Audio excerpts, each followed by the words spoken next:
हनीमूनचा पहिला दिवस, नवऱ्याचा मृत्यू, पत्नी बेपत्ता झाली. आत्ताच लग्न झालेल्या राजा आणि सोनम बरोबर काय घडलं?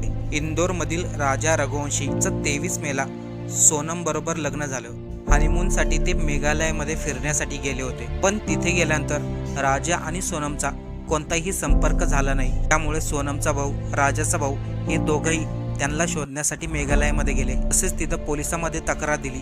पोलिसांनी तक्रारीनुसार राजा आणि सोनमचा शोध घेतला. मेघालयमध्ये फिरण्यासाठी राजा सोनमने ॲक्टिवा गाडी भाड्याने घेतली होती आणि हीच ॲक्टिवा गाडी डोंगराळ भागात सापडली. पोलिसांनी तिथेच राजा सोनमचा शोध घेतला आणि त्याच डोंगराळ भागातल्या दरीमध्ये राजाचा मृतदेह सापडला. पण सोनम मात्र बेपत्ता होती. सोनमचा कोणताही ठाव ठिकाणा लागला नाही. हे दोघं ज्या ठिकाणी फिरण्यासाठी गेले होते तो गुन्हेगाराचा अड्डा म्हणून फेमस आहे. राजाच्या मृत्यूपाठीमागं कोणाचा हात आहे हे सोनम सापडल्यानंतर स्पष्ट होईल.